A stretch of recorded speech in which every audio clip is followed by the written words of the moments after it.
Welcome to C'est la vie, which gives your viewers a look at some of the lighter and more unusual events taking place around the world each week.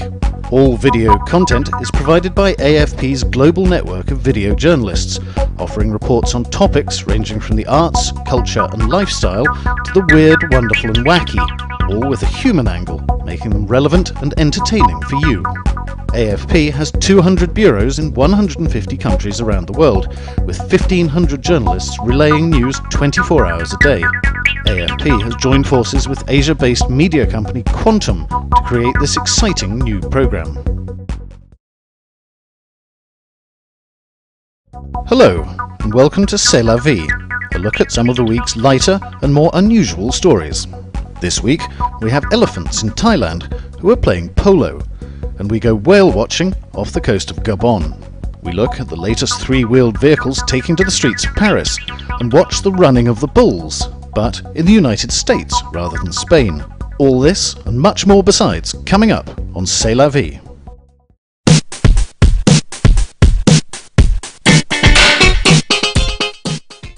The elephants and their mahouts are ready, standing tall, waiting to play. But before they can take to the field, they must be blessed to protect them before the match begins. We've been doing this ceremony for many years. It is to bless the elephants and ourselves before going into the jungle. This is the 12th year the tournament has taken place in Thailand. Teams come from all over the world to compete. There's the All Blacks from New Zealand and a team of ladyboys made up of transgender players from across Asia. It attracts polo professionals too, though they say this version is far harder than what they are used to. Well, the horses obviously naturally they move much quicker. The elephants don't actually trot, which was a surprise. We thought they'd run a little bit, but they just walk very fast. And as a result, the gait that they use makes it quite unstable. So your hand-to-eye coordination is quite affected on the approach to the ball, and of course it's much higher. The tournament has come in for strong criticism from some animal rights activists who say some polo-playing elephants are badly mistreated. But that's denied by the organisers, who say these elephants spend the rest of the year working in tourist resorts, and this week acts as a chance for them to be medically examined. They have a proper vet check, they're being fed, we look after them. If any of these elephants would not be in the condition or just not be happy to play, immediately retired, they stay with us for a week, basically a spa holiday in Hua Hin. The King's Cup raises tens of thousands of dollars a year for elephant projects across Thailand.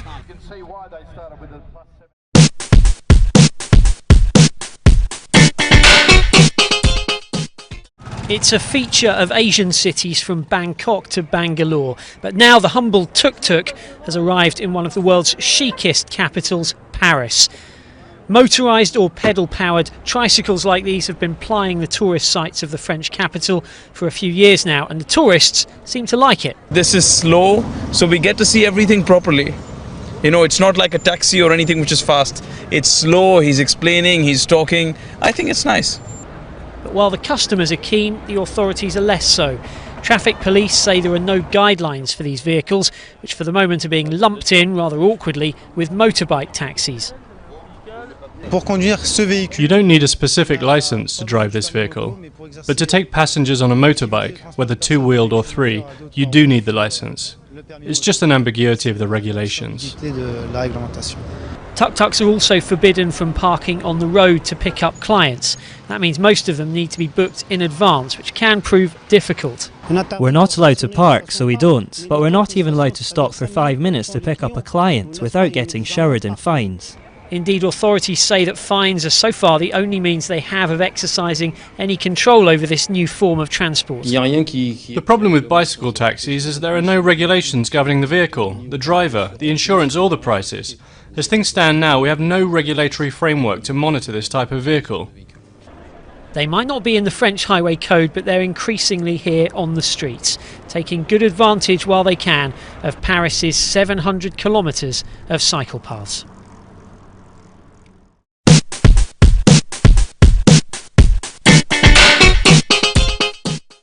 Pristine golden sands and towering waves. This Japanese beach resembles a surfer's paradise. But along the coast lurks a silent danger. Toyoma lies just 50 kilometres from Fukushima's crippled nuclear power plant. Yet despite lingering fears of radiation, surfers still come, seeking to catch the latest swell. I'm worried, but not enough to stop surfing. If I had to worry about what I ate or where I lived all the time, I'd be too stressed. I just try not to think about it. The plant went into meltdown in March 2011 after it was hit by a huge earthquake-generated tsunami. Operator TEPCO has faced repeated criticisms that it can't cope with the vast volume of radioactive water at the site. 300 tons of toxic liquid escaped in a leak this month. TEPCO says some of that liquid may have flowed into the Pacific Ocean. We as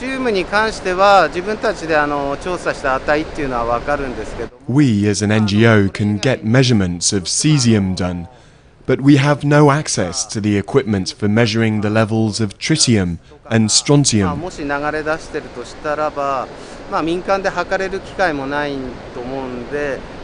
It's vital that TEPCO or the government releases regular and reliable data on the contamination by these isotopes.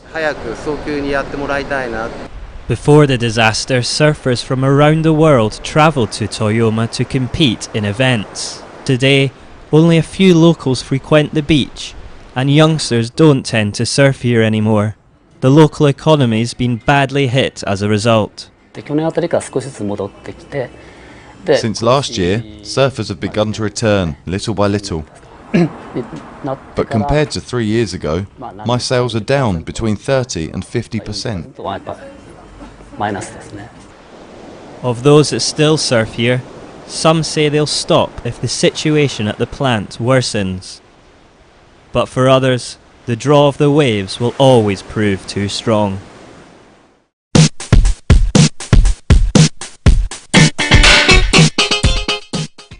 Thousands turned up for this sumo tournament, paying up to $90 for a ticket. This isn't Japan, but Indonesia, and this is the first official sumo competition outside the sport's homeland in 5 years. The Japanese culture, I really like it about the Japanese culture. One of the most important things, the sumo never come to Indonesia, so that's a very good opportunity to know about it. But Indonesians' fascination for Japan doesn't just stop at sumo. There's a growing appetite for all things Japanese, in everything from entertainment and comics to food and fashion. Clothing company Metro X recently launched a Japanese-inspired streetwear brand and says its stocks just keep running out. Japan is like one of the world's fashions, so-called like the center of the fashions in the world, and then they inspire a lot of like using colorful stuff and then combining patterns and those kind of stuff, which is makes the Japanese fashion is like more lively and then more interesting to the people. Japanese companies are targeting the fast-emerging Indonesian market, Southeast Asia's biggest economy. Japan's direct investment here has more than tripled in the past 3 years. 5 years ago, the most of Indonesian people have difficulties to buy these Japanese commercial goods, but right now they have enough income to buy these Japanese high-quality products. Japan's growing influence is matched in the classroom too. Increasing numbers of Indonesians are taking Japanese, with nearly 1 million people taking lessons last year. First, I choose Japanese because it is hobby, because I like read manga, watch anime movie. So the first anime movie that I watch is Doraemon. So I inspired to learn Japanese. With China's growing influence and regional territorial disputes causing friction, Japan is looking to re-establish its heavyweight credentials. Its success here in Indonesia is a sign that the fight isn't over yet.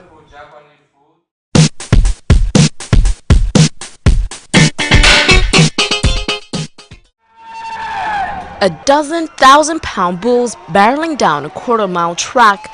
We're not in Pamplona, Spain, but in Petersburg, Virginia, where a 10th City American Bull Run kicked off. I hope that I make it, but if I don't, I had a blast anyway. Some 4,000 people took part in the event, wearing everything from goofy costumes to the traditional red and white outfit. They paid as much as $75 to participate. That's $75 more than the famous and free San Fermin festival. Also, unlike Spain's event, the bulls here are not trained to be aggressive, nor do they have sharpened horns, but they do have one thing in common: speed that can reach 35 miles an hour. I tried to keep up with them in the middle of it, and by the time I was about the 5th bull from the end, they were gone. Those guys can run fast. Organizers of the Grey Bull Run saw the enormous price tag of traveling to Spain and decided to bring the event to a home crowd. But the risks involved are so high, every runner had to sign a 4-page waiver. It's a dangerous event. People get hurt. People understand that they get hurt. So when people sign the waiver, they say, I understand I could die or I could get very hurt, but I don't care. But that didn't stop Darius and Alan from signing up or from dreaming about running in Pamplona. We're going to Spain. We're going to Spain. This was a practice run. Warm up. And for those looking for the action without the danger, there's the Tomato Royale, a massive tomato fight just like the festival in Bouillon. Thrill seekers have plenty of time to check out both events. The final leg is scheduled in Chicago in 2014.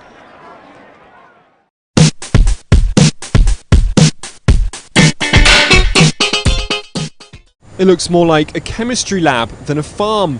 But these bubbling barrels are the latest innovation in urban farming in Bangkok. Inside is an algae called spirulina. It may not look like it, but this green goo is in fact a rich source of protein, antioxidants and nutrients. And one of the best places to grow it is on the rooftops of some of the city's highest buildings, thanks to the strong sunshine and consistently high temperatures. This is unusable space, so that's why we try to utilize the building as much as possible, and we can grow it in town as urban farming. The algae doubles in size every day and is harvested 3 times a week. It is brought to Energea's labs, where it is rinsed clean and spun dried in a modified washing machine. Then it is packed by hand into jars and delivered to shops and restaurants to be served the same day. Each pot fetches around $14. Energea says it is the only company in the world producing fresh spirulina. Everyone else sells it dried. They say, as a result, it is better for you. The other reason to eat fresh produce is because there's a lot less energy involved in producing it. So if we can harvest our product fresh, pack it, ship it locally, and then have it consumed, we don't have all of that energy that's required to generate the heat to dry the product. Fresh spirulina doesn't have much flavour, but does have a strong green colour. And chefs around the city say they're starting to use it to make their food healthier and more sustainable. I'm looking at it as an alternative to animal protein. We can cut back on the amount of protein we serve that's fish or meat or something, and incorporate spirulina for the additional protein source. So I'm looking at it as more of from a nutritional standpoint rather than a culinary standpoint. Health experts recommend people susceptible to gout and other diseases linked to uric acid should avoid eating spirulina. But for everyone else, there is no excuse not to eat your greens.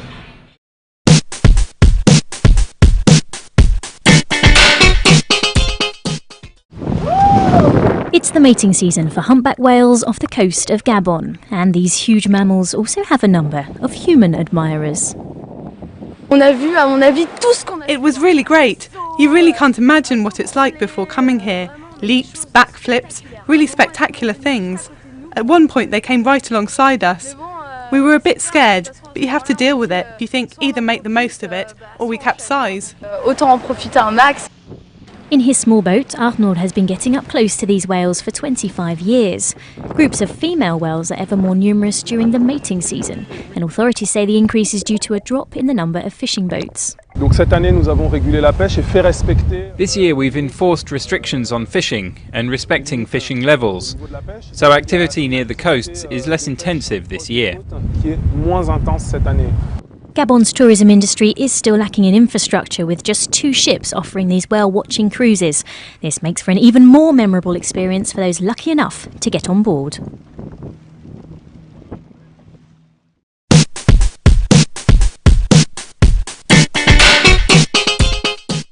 In a city as crowded as Paris, sometimes it feels like the walls have ears. And since 2009, some of them even have lips and noses too. Truck driver turned artist Gregos is the man behind the face that's become famous throughout the city. Today he's installing his 500th mask. With unrest stirring in Egypt, he decided to paint this version of himself as a pharaoh. The news is very bad in Egypt right now. I didn't want to give my own point of view, but that was how I felt about it. I wanted to express my feelings about these events. Though Gregos isn't in Egypt yet, his face can be found in various parts of the world like Japan, Brazil and the US. He's auctioned off his pieces and he'll have his own exhibit in Paris in the fall. But Gregos is more interested in what happens after he sticks and runs rather than the mask itself. When people see a face on the street, they will stop because something is coming out of the wall. They will either look at it from a distance or get closer to see the details, and some people will even try to understand why it's painted a certain way. And some people will even want to buy it. The face is now on sale at his website, with unpainted versions selling for up to €50. It's another way of seeing the world.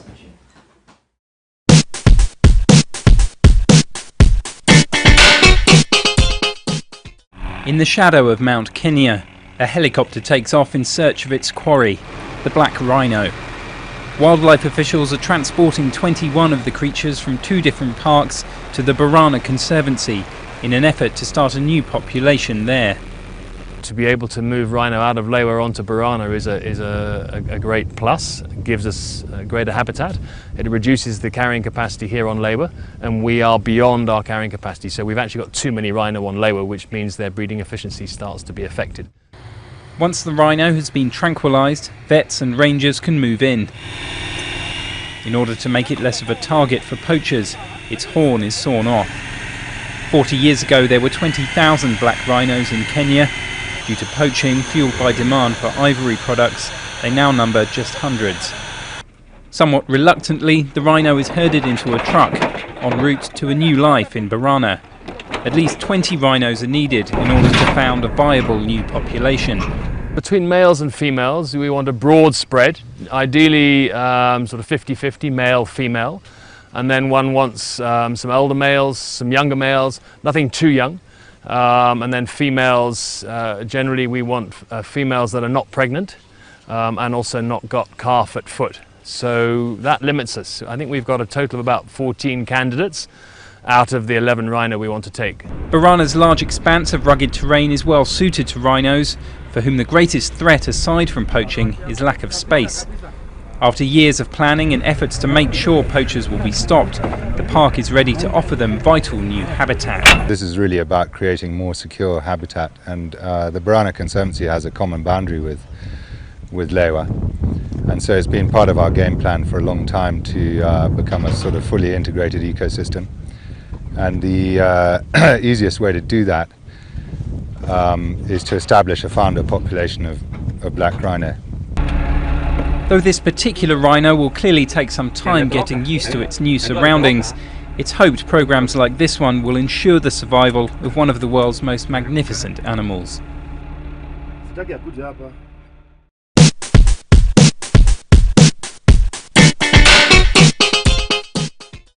Chances are, if you behaved badly as a child in Iraq, you were warned about Salua, a ghoul or demon most known for her appearances in tales like 1001 Arabian Nights. Salua takes on many different physical appearances in different parts of the country. And now, thanks to this Iraqi filmmaker, she's taking on a new form entirely. I think most Iraqis have forgotten about her, but when I tell them about the Salua, they remember it and they all smile and are happy and remember their childhood. That inspired me to do actually that movie. To make sure the classic tale isn't lost forever, Furat Al-Jamil is making Baghdad Night, a 10-minute 3D animated film about Salua that is due for release later this year. Rawau Naimi is voicing the main character, and she has no qualms about playing the famous demon. All the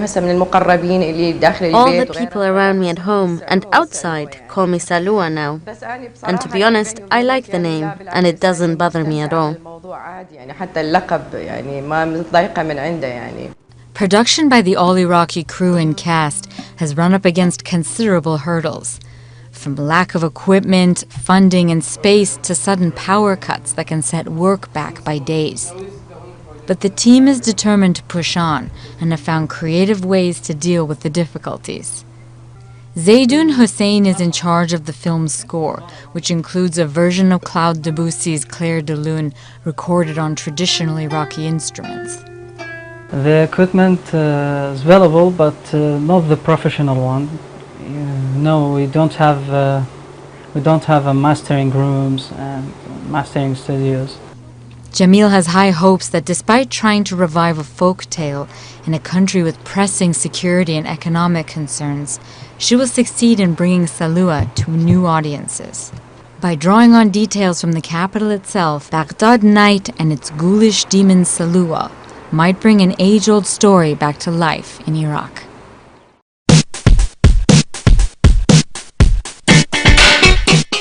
And that's it from C'est la vie.